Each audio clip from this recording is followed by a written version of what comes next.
الحمد لله رب العالمين والصلاة والسلام على رسوله الكريم وعلى آله وأصحابه أجمعين وعلى كل من تبعهم بإحسان إلى يوم الدين. اما بعد، آج مجھے حاضر ہونے میں کچھ دیر ہو گئی، انتظار کے لیے معذرت خواہ ہوں، لیکن آج میرا ایک طبی معائنہ ہونا تھا، اس میں کافی کچھ تعب ہو گیا تھا، اس لیے کچھ تاخیر ہو گئی۔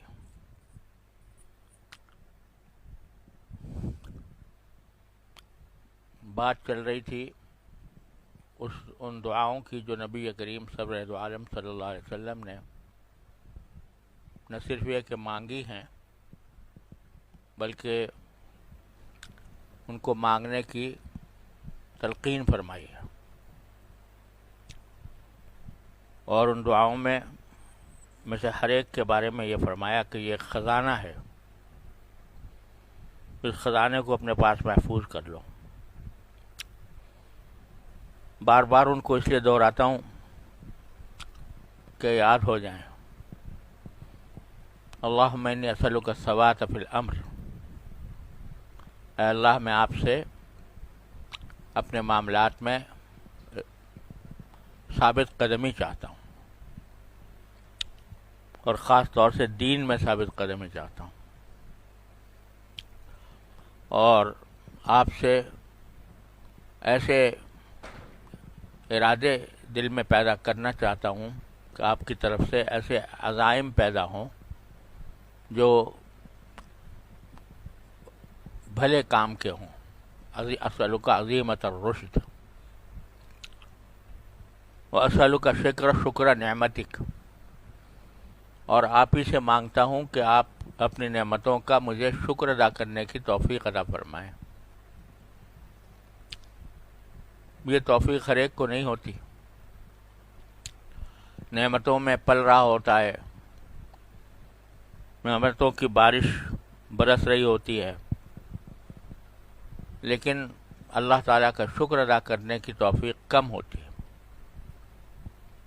اس لیے فرمایا کہ نعمتوں کا شکر ادا کرنے کی توفیق عطا فرما، بحسن عبادتک، اور آپ کی عبادت اچھی طرح انجام دینے کی توفیق عطا فرما۔ عبادت تو بہت سے لوگ کر ہی لیتے ہیں، لیکن وہ اس طرح ہو جس طرح اللہ تعالیٰ کی رضا ہے جس میں، تو یہ توفیق کم لوگوں کو حاصل ہوتی ہے۔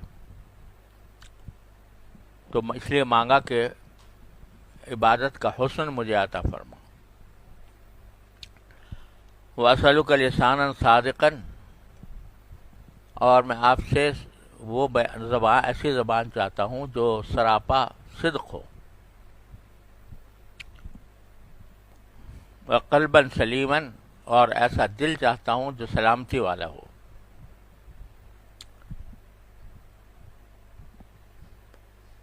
ان سب چیزوں کے پیچھے کیا کیا معانی پوشیدہ ہیں، پچھلے مجالس میں ان کی تھوڑی سی تفصیل عرض کر چکا ہوں،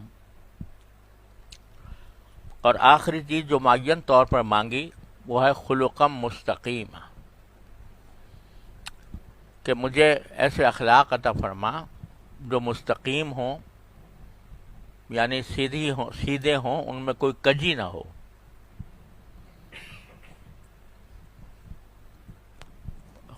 ایسے اخلاق عطا فرما کہ جو افراط اور تفریط سے الگ ہو کر اعتدال کے راستے والے اخلاق ہوں۔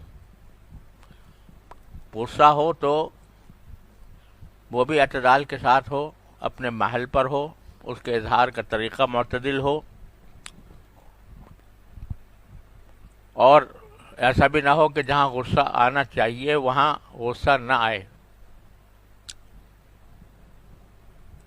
اس طرح بے حس ہو جانا کہ ایک آدمی حملہ آور ہے اور اس حملہ آور کے آگے آدمی اس کو غصہ ہی نہیں آتا تو وہ اپنے نفس کا دفاع نہیں کر سکتا، کیونکہ انسان کی جان بھی اس کی اپنی نہیں ہے، اللہ تبارک و تعالیٰ کی عطا فرمودہ، لہذا اس جان کو بچانا اور اس کے لیے غصہ آ جانا یہ بھی خلق مستقیم میں داخل ہے۔ اب نبی کریم سرور عالم صلی اللہ علیہ وسلم ایک رات ایسی رات ہے کہ جس میں دشمن کی طرف سے حملے کا اندیشہ ہے، تو وہاں رات کو ایک دم سے زبان مبارک پر یہ بات آئی کہ من یحرسنی اللیلہ، آج رات میری کون چوکیداری کرے گا، کون پہرا دے گا۔ فوراً ہی آواز سنائی دی تلوار کی، حضرت سعد بن ابی وقاص رضی اللہ تعالیٰ عنہ پہنچ گئے اور حضور نے پوچھا کیسے آئے کہ یا رسول اللہ دل میں خیال آیا تھا کہ آج میں آپ کا پہرا دوں، تو پہرا دینے کے لیے پہنچ گئے۔ تو اگر غصہ اس کے محل پر نہ آئے تو انسان کے جان کا اپنا جو حق ہے وہ ادا نہیں ہوا، لہذا صحیح محل پر آئے اور مناسب مقدار میں آئے، اس سے آگے پیچھے نہ بڑھے۔ یہ ہے خلق مستقیم کا ایک مطلب۔ دوسری بات یہ سمجھنی چاہیے کہ آج کل عام طور سے اخلاق کا جو لفظ بولا جاتا ہے تو اس کا تعلق دوسروں سے ہوتا ہے، کہتے ہیں وہ بہت با اخلاق آدمی ہے۔ کیا مطلب ہے؟ کہ وہ با اخلاق ہے، دوسرے لوگوں سے مسکرا کر ملتا ہے، خندہ پیشانی سے ملتا ہے اور ان کے ساتھ اچھا معاملہ کرتا ہے، اس حد تک سمجھتے ہیں لوگ با اخلاق آدمی۔ بے شک یہ بھی اخلاق کا ایک تقاضا ہے، لیکن اخلاق اصل میں سب سے پہلے پیدا ہوتے ہیں خود انسان کے دل میں۔ دل میں داعیہ پیدا ہوتا ہے کسی بات کا، اور اس داعیے کے نتیجے میں انسان اپنی ساری زندگی کی جو طبعی کیفیت ہے وہ اس داعیے کے مطابق ڈھل جاتی ہے۔ تو وہ ہے اصل اخلاق جو ہیں وہ اس قلب میں پیدا ہوتے ہیں جس کو قلب سلیم کہا گیا، اس طاقت میں کہ جو اللہ تعالیٰ نے دل کے ساتھ وابستہ کر دی ہے، ان کے اندر پیدا ہوتے ہیں۔ مثلا یہ کہ ویسے تو بڑے اتفاق کے ساتھ ملے لوگوں سے اور ان کا استقبال کیا، خندہ پیشانی کے ساتھ پیش آئے، لیکن اندر سے دل میں بغض بھرا ہوا ہے، تو یہ بظاہر اخلاق تو ہیں، یعنی ظاہری اخلاق تو ہیں، لیکن وہ باطن میں چونکہ بغض بھرا ہوا ہے تو اس بغض کی وجہ سے وہ اخلاق معتبر نہیں، وہ اخلاق خلق مستقیما نہیں ہے، کیونکہ ظاہر میں ہو رہا ہے لیکن باطن کے اندر اس کا کوئی تصرف نہیں ہے۔ باطن میں بغض ہے، عناد ہے، حسد ہے، تو پھر یہ محض ایک ظاہر دکھاوا ہے، ظاہری دکھاوا ہے، حقیقت نہیں ہے۔ ایک تو یہ بات ہے کہ اصل میں خلقم مستقیمن کی اگر صحیح تفسیر دیکھنی ہو تو اس کا واحد راستہ اتباع سنت ہے، واحد راستہ اتباع سنت، اس لیے کہ سرکار دو عالم صلی اللہ علیہ وسلم کے بارے میں اللہ تعالیٰ نے گواہی دے دی کہ انک لعلی خلق عظیم، انک لعلی خلق عظیم. اللہ اکبر، کتنا بڑا تمغہ ہے، کتنا بڑا اعزاز ہے جو اللہ تبارک و تعالیٰ نبی کریم صلی اللہ علیہ وسلم کو عطا فرما رہے ہیں کہ تم عظیم اخلاق والے ہو. یعنی تمہاری طبیعت، تمہارا مزاج، تمہارے دل میں پیدا ہونے والے جذبات، تمہارا اپنے آپ کے بارے میں تمہارے خیالات، دوسروں کے ساتھ تمہارا برتاؤ، ہر چیز یہ کوثر و تسنیم میں دھلی ہوئی ہے. انک لعلی خلق عظیم. اب اس سے بڑی کوئی گواہی ہو نہیں سکتی. جب ساری گواہی دے دی گئی رسول کریم صلی اللہ علیہ وسلم کے بارے میں کہ آپ کے اخلاق جو ہیں وہ عظیم ہیں، مستقیم ہی نہیں عظیم. عظیم کا لفظ جو ہے عظمت والے اخلاق ہیں آپ کے. لہذا واحد راستہ جو خلق مستقیم حاصل کرنے کا ہے وہ ہے اتباع سنت. لوگ سیرت تو پڑھتے ہیں بحیثیت سوانح کے، نبی کریم صلی اللہ علیہ وسلم کی سیرت اور سوانح بذات خود ایک بڑی نعمت ہے، لیکن خاص طور پر سرکار دو عالم صلی اللہ علیہ وسلم کے جو اخلاق کے بارے میں اور آداب کے بارے میں جو احادیث ہیں وہ ہیں در حقیقت خلق مستقیم کی تفسیر، خلق عظیم کی تفسیر. ہمارے حضرت والد صاحب رحمۃ اللہ علیہ کا ایک رسالہ ہے، ایک تو ہے سیرت خاتم الانبیاء جس میں مختصر انداز میں بڑی جامع مختصر سیرت ہے نبی کریم صلی اللہ علیہ وسلم کی، مختصر دریا بکوزہ ہے، پوری زندگی کے حالات مختصر کتاب کے اندر جمع کر دیے، اور اللہ تعالیٰ نے مقبولیت بھی اس کو بہت عطا فرمائی. اور پھر ایک دوسرا رسالہ تعلیف فرمایا تھا آداب النبی. آداب النبی، نبی کریم صلی اللہ علیہ وسلم کے آداب، اور اس آداب سے مراد یہی اخلاق ہیں جن کی تعریف کی ہے اللہ جل جلالہ نے. تو حضرت نبی کریم صلی اللہ علیہ وسلم کی جو خود اپنی طبیعت ہے کہ وہ اتنی پاک اور صاف ستھری ہے،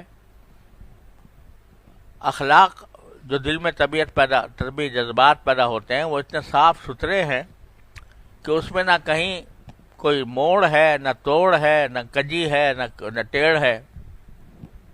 ہر چیز میں سرکار دو عالم صلی اللہ علیہ وسلم.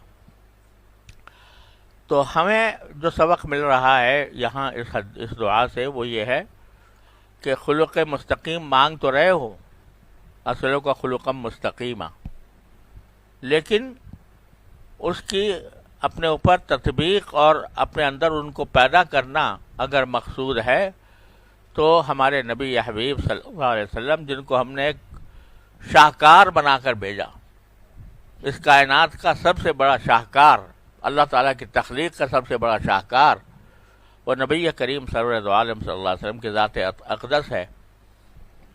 ان کو دیکھتے جاؤ، ان کے آداب زندگی، ان کا طرز حیات دیکھتے جاؤ اور اس کے مطابق اپنے آپ کو ڈھالتے جاؤ، تو بس خلق مستقیم تمہیں حاصل ہو جائے گا. اب سرکار دو عالم صلی اللہ علیہ وسلم کے صرف اتنی بات نہیں ہے کہ آپ لوگوں کے ساتھ ہنسمکھ طریقے سے پیش آتے تھے. ایک صحابی فرماتے ہیں کبھی مجھے ساری زندگی جب کبھی سرکار دو عالم صلی اللہ علیہ وسلم کو دیکھا، آپ نے مجھے دیکھا تو ہمیشہ تبسم فرمایا، ہمیشہ تبسم کے ساتھ ملاقات فرمائی. بہت سے لوگ ہوتے ہیں کہ ان کو تبسم کبھی پیدا ہی نہیں ہوتا، یعنی طبیعت میں اس قدر خشکی ہوتی ہے اور اس قدر جلادت ہوتی ہے کہ تبسم آتا ہی نہیں. اور سرکار دو عالم صلی اللہ علیہ وسلم کا یہ ہے کہ جو مل رہا ہے اس کے ساتھ تبسم کے ساتھ مل رہے ہیں، خندہ پیشانی کے ساتھ مل رہے ہیں. یہ آپ کے اخلاق و آداب میں یہ ایک اہم نقطہ ہے. یہاں تک کہ مخالفین کے ساتھ ایک حدیث میں آتا ہے کہ ایک مرتبہ حضرت عائشہ صدیقہ رضی اللہ تعالیٰ عنہ فرماتی ہے کہ ایک مرتبہ میں آپ کے پاس بیٹھی تھی تو ایک صاحب آ رہے تھے حضور اقدس صلی اللہ علیہ وسلم کے پاس کی طرف رخ کیے ہوئے آ رہے تھے. تو آپ نے مجھ سے فرمایا کہ بئس اخو العشیرہ، یہ آدمی جو آ رہا ہے یہ اپنے خاندان میں برا آدمی ہے. پہلے اس کی مذمت فرمائی، لیکن جب وہ آ گیا تو آپ نے اس کے ساتھ خندہ پیشانی سے ملے. ملاقات جو کی وہ خندہ پیشانی سے کی، اور اس کی جو جیسے کسی کا اکرام کیا جاتا ہے اس طریقے سے اس کا اکرام بھی کیا. تو حضرت عائشہ صدیقہ رضی اللہ تعالیٰ نے پوچھا کہ یا رسول اللہ، آپ نے تو ابھی فرمایا تھا کہ یہ برا آدمی ہے، لیکن جب وہ آ گیا تو آپ نے اس کے ساتھ معاملہ تو بظاہر حسن اخلاق کا کیا. تو آپ نے فرمایا کہ ما متا عہدتنی فحاشن، مجھے کبھی تم نے کب پایا کہ میں نے کسی کے ساتھ ترش روئی اور فحش انداز سے بات کی ہو، یعنی اس کو گالی گلوچ کی ہو کسی کے ساتھ. تو مطلب یہ تھا کہ اگرچہ بتانا تو اس لیے تھا، اسی سے یہ بات معلوم ہو رہی ہے کہ اگر کسی انسان کو دوسرے انسان کے شر سے بچانا مقصود ہو تو اس کی غیبت بھی جائز ہے. اب ظاہر ہے کہ جب آپ نے فرمایا کہ اچھا آدمی نہیں ہے، برا آدمی ہے، تو وہ موجود تو نہیں تھا، تو دیکھنے میں تو وہ کیا لگے گا، غیبت لگے گی. لیکن آپ نے اس لیے فرمایا تاکہ یہ ہوشیار ہو جائیں اور کبھی ان کے ساتھ معاملہ پڑے تو ان کو پتہ ہو کہ یہ کوئی اچھی طبیعت کا انسان نہیں ہے، یہ پتہ چل جائے. تو یہیں سے فقہاء کرام نے یہ مسئلہ نکالا ہے کہ اگر کسی شخص کے بارے میں اندیشہ ہو کہ یہ دوسرے کو نقصان پہنچائے گا، یا اس کو پتہ ہو کہ یہ کسی وقت ظلم کرے گا دوسرے کے اوپر، تو اس وقت میں اس کے بارے میں اگر کوئی ایسا جملہ کہا جائے کہ جس سے لوگ واقف ہو جائے اور اس کے ظلم سے یا اس کے دیے ہوئے نقصان سے بچ جائے، تو یہ غیبت نہیں ہوتی. اب ایک آدمی اگر فرض کرو کہ ملازم آپ رکھ رہے ہیں کوئی، اور دوسرے آدمی کو یہ پتا ہے کہ یہ ملازم جو ہے یہ چور ہے، چوری کرتا ہے، تو اس صورت میں آپ جا کے اس سے کہہ دیں کہ بھائی ذرا احتیاط کرنا، یہ آدمی جو ہے یہ اس کے اندر چوری کی عادت ہے. تو یہ کوئی غیبت نہیں ہے، یعنی غیبت ناجائز غیبت نہیں ہے، بلکہ دوسرے کو اس کے شر سے بچانا ہے. کسی وقت میں آپ سے گواہی طلب کی جائے کسی کے بارے میں، گواہی معلوم کی جائے، آپ کے کسی کے پاس رشتہ آیا ہوا ہے، لڑکی کا رشتہ آیا ہوا ہے، اب اس کے بارے میں آپ سے پوچھا جا رہا ہے کہ بھئی آپ کیا خیال ہے، یہ آدمی کیسا ہے، اس سے رشتہ کرنا چاہیے نہیں کرنا چاہیے. اگر آپ کو پتہ ہے کہ اس کے اندر خرابی ہے تو اس صورت میں اس کو بتا دینا یہ بھی جائز، نہ صرف جائز ہے بلکہ کرنا چاہیے. تو اس کی خیرخواہی کا تقاضا یہ ہے کہ اس کی برائی کو بتا دیں. حضرت فاطمہ بنت قیس رضی اللہ تعالیٰ عنہ ایک صحابیہ ہیں، ان کے شوہر نے انہیں 3 طلاقیں دے دی تھی اور ان سے معاملہ ختم ہو گیا تھا. ان کے پاس 2 رشتے آئے، ایک رشتہ ابو جہم رضی اللہ تعالیٰ عنہ کا اور ایک رشتہ حضرت معاویہ کا. تو انہوں نے آ کر نبی کریم صلی اللہ علیہ وسلم سے پوچھا کہ رسول اللہ میرے پاس 2 رشتے آئے ہیں، ایک ابو جہم نے مجھے رشتہ دیا ہے، مجھ سے نکاح کرنا چاہتے ہیں، تو اور دوسرے جو ہیں وہ حضرت معاویہ ہیں، تو میں کیا کروں؟ تو آپ نے فرمایا کہ ابو جہم کا جہاں تک تعلق ہے وہ عورتوں کو بہت مارتے ہیں، اما ابو جہم وہ ضراب للنساء، عورتوں کو بہت مارتے ہیں. اور دوسری روایت میں الفاظ یہ ہیں کہ لا یضع العصا عن عاتقہ، کہ وہ لاٹھی اپنے کندھے سے کبھی ہٹاتے نہیں ہیں.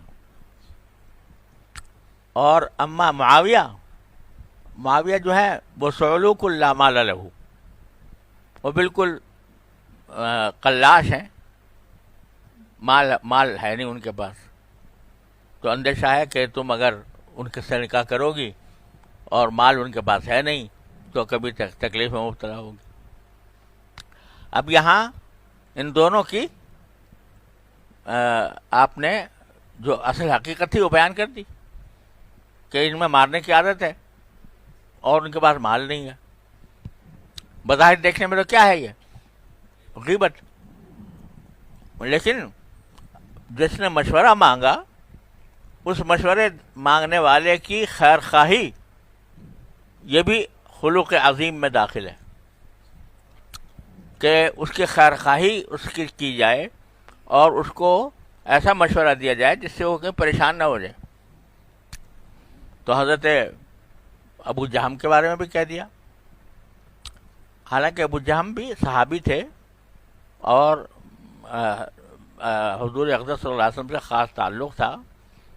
حضور اقدس صلی اللہ علیہ وسلم کو ایک مرتبہ ایک چادر پیش کی تھی ہدیے میں، اور آپ اس چادر تھی منقش، یعنی اس پر نقش و نگار لگے ہوئے تھے. آپ نے وہ پہن کر چادر اوڑھ کر نماز پڑھی تو آپ نے پھر بعد میں اس کو اتار کے فرمایا کہ بھئی یہ چادر جو ہے اس سے تو میرے خیالات منتشر ہو گئے، اس کے نقش و نگار میں الجھ گئے، تو اس کو واپس لے جاؤ اور ابو جہم کی جو سادی چادر ہے وہ لے کے آؤ. یعنی ان کا دل بھی رکھنا مقصود ہے، دلداری بھی مقصود ہے کہ ایک شخص نے ہدیہ دیا ہے اس کو اگر واپس کر دیں تو اس کے دل شکنی ہوگی، تو ساتھ یہ کہہ دیا کہ لے جاؤ، دے تو جاؤ، اور ایسا نہ ہو کہ ان کے دل شکنی ہو اور وہ یہ سمجھے کہ بھئی میرا ہدیہ رد کر دیا. تو اس واسطے ان کی جو سادی چادر ہے جس میں نقش و نگار نہ ہو وہ میرے پاس لے آؤ تاکہ میں اس کو استعمال کروں، کیونکہ نقش و نگار سے آپ نے فرمایا انہا الہتنی عن صلاتی آنفا او کما قال صلی اللہ علیہ وسلم، کہ اس چادر نے میرے دل کو نماز سے ہٹا دیا،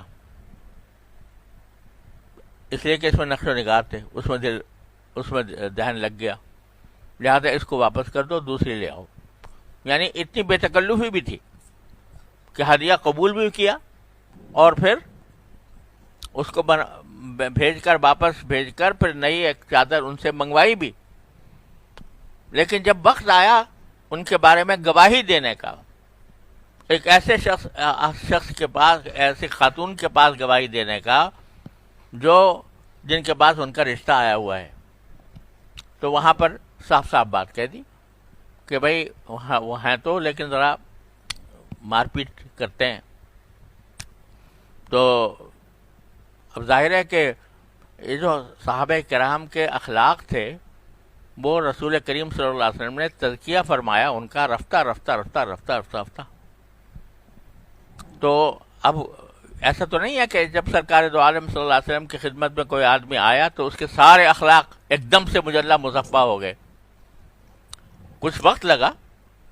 اب یہاں تک کہ آپ سمجھو کہ صدیق اکبر رضی اللہ عنہ سے بڑا کون ہوگا. اور ایک مرتبہ صدیق اکبر رضی اللہ تعالیٰ عنہ اپنے غلام کو مار رہے تھے. حضور اقدس صلی اللہ علیہ وسلم نے دیکھا صدیق اکبر کو مار رہے ہیں تو آپ نے فرمایا کہ للہ اقدر علیک، ابو بکر یہ سمجھ لو کہ اللہ تعالیٰ کو تم پر زیادہ قدرت حاصل ہے بنسبت اس قدرت کے جو تمہیں اس غلام پر حاصل ہے. تو یہ کہہ کر ان کی زندگی بدل دی صدیق اکبر رضی اللہ تعالیٰ عنہ کی. یا تو غلام پر بھی ہاتھ اٹھ رہا ہے اور غصے میں حد سے تجاوز ہو رہا ہے، یا اتنے نرم ہو گئے کہ ان کی مثال ان کے نرمی اخلاق کی مثال ملنی مشکل. تو تربیت کر کے صحابہ کرام بن رہے تھے نا. تو اس واسطے اب حضرت ابو ذر غفاری رضی اللہ تعالیٰ عنہ جو بالکل درویش صفت انسان، ان کی ایک مرتبہ تکرار ہو گئی حضرت بلال رضی اللہ عنہ سے. حضرت بلال رضی اللہ عنہ سے کچھ منہ ماری ہو گئی تھوڑی بہت. تو حضرت ابو ذر غفاری نے ان کو یہ کہہ کر خطاب کر دیا کہ یا ام الحبشیہ، یا ابن الحبشیہ، ارے حبشی عورت کے بیٹے، اس میں سودا بھی کہا تھا، ابن الحبشیۃ السودا، کالی کلوٹی حبشی عورت کے بیٹے، تم میں سے ایسی بات کرتے ہو. تو اب حضرت بلال باقی حبشی تھے، اور یعنی ان کے والدہ تھیں وہ بھی سیاہ فہمی تھیں، لیکن چونکہ اس طرح خطاب کر دیا ابن السودا کہہ کر، تو حضرت بلال نے جب حضور اقدس صلی اللہ علیہ وسلم سے عرض کیا کہ یا رسول اللہ انہوں نے مجھے اس طرح خطاب کیا ہے. تو حضرت بلال نے حضرت نبی کریم صلی اللہ علیہ وسلم نے بلایا حضرت ابو ذر غفاری رضی اللہ تعالیٰ عنہ کو، اور فرمایا انک امرؤ فیک جاہلیہ، تم ایسے شخص ہو کہ تمہارے اندر ابھی تک جاہلیت باقی ہے، کہ تم نے اس کو عیرتہ بامہ، ان کی ماں کے حوالے سے تم نے عار دلائی، ان کو شرم دلائی، تمہارے اندر ابھی تک جاہلیت باقی ہے. اب یہ تنبیہ کر دی اور اصلاح کر دی. حضرت ابو ذر غفاری رضی اللہ تعالیٰ عنہ جو ہی یہ بات سنی تو جا کر مسجد نبوی کے باہر، دروازے کے باہر جا کر سڑک پر لیٹ گئے اور کہا اس وقت تک نہیں اٹھوں گا جب تک بلال آ کر میرے چہرے کے اوپر پاؤں نہیں رکھے گا. جب تک بلال آ کر میرے چہرے پر پاؤں نہیں رکھ دے گا اس وقت تک زمین سے نہیں اٹھوں گا. اب حضرت بلال رضی اللہ تعالیٰ عنہ کو یہ بھی انداز تصور نہیں تھا کہ یہ ایسا وقت بھی آ جائے گا کہ ابو ذر غفاری کے اس کے پاؤں رکھوں. انہوں نے کہا نہیں اٹھوں گا جب تک وہ میرے چہرے پر پاؤں نہ رکھتے. تو ایک جملے نے دنیا، دل کی کائنات بدل دی، اور لیٹے رہے جب تک کہ حضرت بلال نہیں آ گئے اور پاؤں نہیں رکھ دیا. تو اس طرح سرکار دو عالم صلی اللہ علیہ وسلم نے اصلاح فرمائی ہے، تزکیہ فرمایا ہے صحابہ کرام رضی اللہ تعالیٰ عنہم اجمعین کا. اور وہ ایسے تھے کہ سرکار دو عالم صلی اللہ علیہ وسلم کی زبان مبارک سے ایک لفظ کا نکلنا ان کے دل کی دنیا بدل دینے کے مرادف تھا. تو اس لیے میں جو کہہ رہا ہوں کہ ابو جہم رضی اللہ تعالیٰ عنہ کی بظاہر اس میں ایک برائی لگ رہی ہے نا، کہ آپ نے ایک برائی کی کہ وہ عورتوں کو مارتے بہت ہیں، مار پیٹ کرتے ہیں. یہاں یہ بھی ساتھ ساتھ بتا دیا کہ عورتوں کو مارنا یہ کوئی اچھی صفت نہیں ہے، یہ قابل مذمت ہے. یہ جو قرآن کریم میں آیا نا فَاضْرِبُوهُنَّ، اس سے بہت لوگ استدلال کرتے ہیں کہ قرآن کریم نے یہ کہا ہے کہ اگر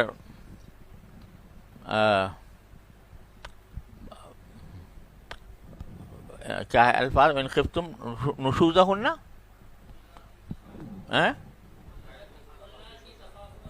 واللاتی تخافون نشوزہن فعظوہن واہجروہن فی المضاجع واضربوہن، کہ اگر تم عورتوں کی طرف سے نشوز پاؤ یعنی نافرمانی پاؤ تو پہلے تو ان کو نصیحت کرو، کہ نصیحت کر کے فہمائش کر کے اس نافرمانی کو دور کرنے کی کوشش کرو۔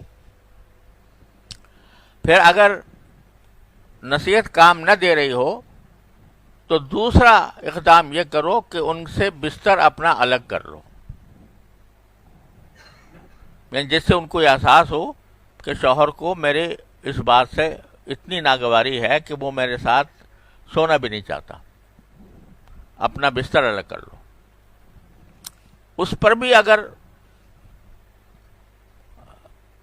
بات نہ بنے تو کیا کرو، فضربوہن، تو ان کو مار سکتے ہو۔ لیکن نبی کریم صلی اللہ علیہ وسلم نے اس کی تفسیر فرما دی کہ ضربن غیر مبرح، ایسی مار سکتے ہو جو کہ بہت تکلیف پہنچانے والی نہ ہو، جس سے جسم پر کوئی نشان نہ پڑے، ایسی مار سکتے ہو۔ تو اس کی وجہ سے بعض لوگ سمجھتے ہیں کہ اسلام نے شوہروں کو یہ حق دیا ہوا ہے کہ وہ جب چاہیں اپنی بیوی کو مار دیں۔ یہ بالکل غلط بات ہے، اس لیے کہ جس سیاق میں قرآن کریم نے یہ بات ارشاد فرمائی ہے اس میں در حقیقت لگتا یوں ہے، واللہ سبحانہ عالم، کہ یہ اس وقت کی بات ہو رہی ہے کہ جب عورت جو ہے وہ کوئی ناجائز تعلقات کسی سے قائم کر لے، اس وقت کی بات ہو رہی ہے کہ اس نے کسی مرد سے ناجائز تعلقات قائم کر رکھے، اس میں بھی 3 درجے رکھے الگ الگ، عظوہن نصیحت کرو، واہجروہن فی المضاجع بستر الگ کر لو، پھر بھی اگر باز نہ آئے تو پھر مارنے کی بھی اجازت ہے، مار بھی ایسی کہ جو نشان دینے والی نہ ہو، بہت زیادہ تکلیف پہنچانے والی نہ ہو۔ یہ نہیں ہے کہ جب کسی بات پر ذرا سی ناراضی ہوئی اٹھا اور چڑھ دوڑے بیوی کے اوپر، کیونکہ نبی کریم صلی اللہ علیہ وسلم نے حدیث میں ارشاد فرمایا کہ کوئی شخص اپنی بیوی کو نہ مارے اس طرح جیسے غلام کو مارتے ہیں، نہ مارے۔ اور بڑے بے حیائی کی بات ہے کہ اس کو ایک طرف مارا دن میں اور رات میں اس کے ساتھ جو ہے اپنی خواہشات پوری کی۔ تو یہ بات نبی کریم صلی اللہ علیہ وسلم نے وضاحت کے ساتھ احادیث میں بیان فرما دی۔ تو مار جو ہے یہ بہت بالکل انتہائی درجہ نافرمانی کا، اور جس سیاق میں آ رہا ہے اس میں لگتا یہ ہے کہ وہ نافرمانی ایسی کہ جس میں کسی اور سے تعلقات اس نے قائم کر رکھے، تو پھر بے شک مارنے کی اجازت ہے۔ لیکن عام حالات میں کبھی سرکار دو عالم صلی اللہ علیہ وسلم کو اپنی ازواج مطہرات سے کتنی بعض اوقات ناگواریاں بھی پیش آئیں۔ ایک مرتبہ رسول کریم صلی اللہ علیہ وسلم نے قسم کھا لی کہ میں اپنے ازواج کے پاس 1 مہینے تک نہیں جاؤں گا، اور ان سب کو چھوڑ کر بالا خانے پر مقیم ہو گئے۔ یہ کیا، لیکن ساری زندگی کبھی کسی عورت پر ہاتھ نہیں اٹھایا، کبھی کسی عورت پر ہاتھ نہیں اٹھایا۔ تو اس لیے یہ جو آپ نے فرمایا ابو جہم کے بارے میں کہ ضراب للنساء، وہ مردوں عورتوں کو بہت مارتے ہیں، تو اس کی مذمت بیان کر دی، اس امر کی مذمت بیان کر دی کہ آدمی شوہر اپنی بیوی کو مارے، اور اس کی وجہ سے فاطمہ بنت قیس سے کہا کہ بھئی تمہارے لیے یہ رشتہ مناسب نہیں ہے، تمہیں پریشانی ہوگی اگر ہوگا۔ اب ظاہر ہے کہ پھر آپ نے ان کی اصلاح بھی کی ہوگی، اور اصلاح کرنے کے نتیجے میں ان کی یہ صفت ختم بھی ہوئی ہوگی انشاءاللہ کبھی نہ کبھی۔ لیکن ان سے کہہ دیا کہ یہ مارتے بہت ہیں، لہذا ان سے نکاح نہ کرنا. اور حضرت معاویہ بعد میں تو بہت دولت مند بھی ہو گئے تھے، لیکن اس وقت بھی فرمایا صعلوک لا مال لہو، قلاش آدمی ہے جن کے پاس کچھ ہے ہی نہیں، کوئی مال ہی نہیں ہے. تو مال نہیں ہے لہذا کہیں پریشانی تمہیں نہ ہو. ولیکن ان کے ہی اسامہ بن زید، اور ساتھ دوسرا مشورہ دے دیا کہ اسامہ ابن زید سے کر لو نکاح. اسامہ ابن زید رضی اللہ عنہ زید ابن حارثہ کے بیٹے حضور اقدس صلی اللہ علیہ وسلم کے بڑے چہیتے تھے، تو آپ نے ان سے کہا کہ ان سے نکاح کر لو. تو بعد میں فرماتی ہیں کہ اللہ تعالیٰ نے میری اس نکاح میں انتہائی برکت پیدا فرمائی جو آپ نے حضرت اسامہ بن زید سے نکاح کرنے کے بعد. تو بتلا یہ رہا ہوں کہ جہاں ضرورت پیش آ گئی کسی کا حال بیان کرنے کی تاکہ اس کو کسی مصیبت سے بچایا جائے، اس کو کسی پریشانی سے بچایا جائے، وہاں پر غیبت نہیں رہتی، وہ ناجائز نہیں رہتی. کونوا قوامین بالقسط شہداء للہ، کہ حکم یہ ہے کہ تم انصاف کا دامن تھامے ہوئے زندگی گزارو اور اللہ کے لیے گواہی دینے والے بنو. ولو علی انفسکم، چاہے تمہارے اپنے آپ کے خلاف ہی گواہی دینی پڑ رہی ہو، اپنے بارے میں بھی جو صحیح بات ہے وہ بتا دو. تو اس لیے سرکار دو عالم صلی اللہ علیہ وسلم نے یہ وہاں پر سے یہ بتا دیا کہ کسی شخص کو خیرخواہی کے نقطہ نظر سے کسی شخص کے بارے میں کوئی بات کہہ دینا یہ غیبت نہیں ہوتی. اور خود قرآن کریم نے فرمایا ہے کہ اگر کسی آدمی کے اوپر ظلم ہوا ہے، مظلوم ہے، تو وہ مظلوم اپنے ظلم کی داستان کسی سے اگر بیان کرے اپنا دل ٹھنڈا کرنے کے لیے یا کوئی مدد حاصل کرنے کے لیے، تو یہ غیبت نہیں. لا یحب اللہ الجہر بالسوء من القول الا من ظلم. اللہ تعالیٰ بری باتوں کو زور سے بیان کرنے کو پسند نہیں کرتا مگر اس شخص کی بات کہ جو کہ مظلوم ہو. وہ مظلوم اگر اپنے ظلم کی بات کسی سے ذکر کرے کہ فلاں نے میرے ساتھ یہ ظلم کیا، تو چونکہ وہ مظلوم ہے تو اس واسطے وہ یا تو ایسے شخص کے سامنے بیان کرے کہ جو اس ظلم کو رفع کرنے کی طاقت رکھتا ہو، تو یہ کوئی غیبت نہیں ہے. اسی طرح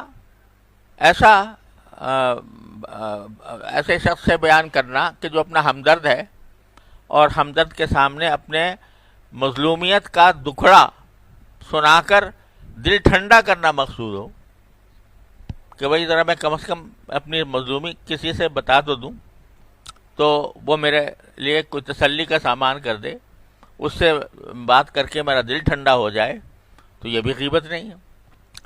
تو اس واسطے رسول کریم صلی اللہ علیہ وسلم نے جہاں حضرت عائشہ صدیقہ رضی اللہ تعالیٰ عنہا سے یہ فرمایا کہ بیسا اخو العشیرہ یا ابن العشیرہ، یہ آدمی اچھا نہیں ہے جو آ رہا ہے، تو وہ اس لیے فرمایا تاکہ حضرت عائشہ خبردار رہیں، آئندہ انہیں اس سے کوئی نقصان نہ پہنچے. اور جب آئے تو اب خلق عظیم کا دوسرا پہلو ہے کہ اپنے مخالف کو بھی، برے آدمی کو بھی کے ساتھ بھی کوئی وحشیانہ برتاؤ نہیں کرنا. آیا ہے ایک شخص، آیا ہے مہمان ہی ہے، تو اس مہمان کا اکرام اس کے درجے کے مطابق، اس کے منزلت مرتبے کے مطابق اس کا اکرام کرنا یہ بھی خلق عظیم کا حصہ ہے. لہذا آپ نے ان کا اکرام بھی فرمایا. تو ہر چیز جو ہے نا اپنی اپنی جگہ پر اعتدال کے ساتھ ہو رہی ہے. برائی بیان ہو رہی ہے تو وہ بھی اعتدال کے ساتھ ہو رہی ہے. یہ جو آج ہمارے ہاں ایک مصیبت بنی ہوئی ہے کہ جو اپنا جس کو ہم اپنا کہہ رہے ہیں یا جس کو ہم اپنا دوست سمجھتے ہیں، اس کی جب تعریف کرنے پہ آئے تو زمین آسمان کے قلابے ملا دیے اور اس کو کہیں سے کہیں پہنچا دیا، بانس پہ چڑھا دیا. اور اگر کسی سے اختلاف ہو گیا تو بس وہ اس سے بڑا کوئی اور آدمی نہیں ہے. اس کے اندر ساری، یہاں تک کہ اس کے بارے میں اگر کوئی اطلاع ایسی آتی ہے کہ جو تحقیق شدہ نہیں ہے، وہ بھی اس کی برائی کو دل میں بٹھا کے بیٹھ گئے کہ اس کے اندر تو فلاں برائی ہے، اور اگر کسی وقت حالات پلٹ گئے تو وہی جو تھا جس کو بہت بڑا مجرم کہا جا رہا تھا، اسی کی تعریف شروع ہو گئی۔ اب حضرت علی رضی اللہ عنہ کا ایک ارشاد ہے جو ہمیشہ یاد رکھنے کا ہے، اور وہ در حقیقت خلق عظیم کی تفسیر ہے۔ وہ فرماتے ہیں کہ احبب حبیبک ہونما عسیٰ ان یکون بغیضک یومما، جس سے محبت کرو تو محبت بھی دھیرے دھیرے کرو۔ دھیرے دھیرے کرنے کا معنی یہ ہے کہ اعتدال کے ساتھ کرو، یا نہیں کہ مطلب اس کی ساری غلطیوں کے اوپر پانی پھر گیا اس واسطے کہ تمہیں اس سے محبت ہو گئی ہے تو اب اس کی کوئی برائی نظر نہیں آتی، تو وہ اس کو کرو تو دھیرے کیوں؟ آگے جملہ یہ فرمایا کہ عسیٰ ان یکون بغیضک یومما، ہو سکتا ہے کہ کسی وقت تمہارا مقبوض ہو جائے، وہ تمہیں برا لگنے لگے۔ تو آج جو تم جس طرح کی زمین آسمان کے قلابے ملا رہے ہو اس کی تعریف میں، تو وہ کل جا کے تمہاری شرمندگی کا باعث ہو کہ جس کو کہ تم اتنی تعریف کر رہے تھے آج وہ اتنا مبغوض ہو گیا۔ اور اسی طرح کسی سے اگر بغض رکھو تو وہ بھی ہونما، وہ دھیرے دھیرے رکھو۔ عسیٰ ان یکون حبیبک یومما، ہو سکتا ہے کہ کسی دن جا کے وہ تمہارا محبوب بن جائے۔ برائیاں آج تو بہت کر لی اس کی، اور اس برائیوں میں زمین آسمان کے قلابے ملا دی، اور کسی وقت تمہارا وہ محبوب بن گیا۔ تو یہ ہے ہونما کے معنی ہے اعتدال۔ محبت بھی کرو، اعتدال کے ساتھ کرو۔ کسی کو برا اگر سمجھتے ہو تو برا سمجھنے میں بھی اعتدال سے کام لو۔ یہ ہے خلق مستقیم، یہ ہے خلق عظیم۔ تو خلق عظیم کی تفسیر یا خلق مستقیم کی تفسیر جو ہے وہ در حقیقت ہے اتباع سنت۔ بس سیدھا سا راستہ یہ ہے کہ سرکار دو عالم صلی اللہ علیہ وسلم کی سیرت طیبہ پڑھو، اور سیرت طیبہ کے اندر آپ کے اخلاق کا، آپ کے آداب کا علم حاصل کرو، اور اس کو اپنے زندگی کے اندر اپناؤ۔ یہ ہے خلق مستقیم۔ اے اللہ مجھے خلق مستقیم عطا فرما۔ اور پھر آخر میں ساری باتیں مانگ لیں، پھر بھی آخر میں فرمایا کہ اسألک من خیر ما تعلم۔ عجیب و غریب بات ہے کہ یا اللہ یہ مانگ تو لی میں نے، مجھے اچھی لگ رہی تھی یہ سب باتیں، یہ میں نے مانگ لی، لیکن کتنی باتیں ایسی ہیں کہ جو اچھی ہیں لیکن میرے علم میں نہیں ہیں، تو آپ ہی کے علم میں ہے کہ وہ اچھی ہیں، تو آپ کے علم میں جو چیز اچھی ہے وہ بھی عطا فرما دیجیے، جس کی طرف میرا دھیان بھی نہیں جائے گا، جس کی طرف میرا خیال بھی نہیں جائے گا، جس کا میں تصور بھی نہیں کر سکوں گا۔ وَأَسْأَلُكَ مِنْ خَيْرِ مَا تَعْلَمُ وَأَسْتَغْفِرُكَ مِمَّا تَعْلَمُ، اور میرے وہ گناہ کہ جو آپ کو پتہ ہے مجھے نہیں پتہ۔ بے شمار گناہ ایسے ہوتے ہیں کہ انسان کو پتہ نہیں چلتا، لیکن کیا ہے اس نے گناہ، وہ اللہ کے علم میں ہے۔ تو اے اللہ ان گناہوں کو بھی معاف فرما دیجئے کہ جو مجھے میرے علم میں نہیں ہے، آپ کے علم میں۔ آپ جانتے ہیں کہ میں نے فلاں وقت فلاں گناہ کیا تھا، تو مجھے تو چونکہ پتہ ہی نہیں ہے کہ وہ گناہ کیا تھا، اس واسطے اس سے استغفار کرنے کی بھی توفیق نہیں ہوگی، توبہ بھی نہیں کر سکوں گا۔ تو لہذا ایک جو عمومی جملہ ارشاد فرما دیا کہ استغفرک مما تعلم، میں استغفار کرتا ہوں ہر اس بات سے جو آپ کے علم میں ہے اور گناہ ہے۔ انک انت علام الغیوب، کیونکہ آپ تمام غیب کی باتوں کو خوب جاننے والے ہیں۔ یہ ہیں خزانے اس حدیث میں۔ اللہ تبارک و تعالیٰ اپنے فضل و کرم سے، اپنے رحمت سے یہ ساری چیزیں جو آپ نے مانگی ہیں وہ سب ہمیں عطا فرما دے، اور اللہ تبارک و تعالیٰ ہمیں نبی کریم صلی اللہ علیہ وسلم کی سنت کی اتباع کی ہر چیز میں توفیق عطا فرمائے۔ وصلی اللہ تعالیٰ علی خیر خلقہ۔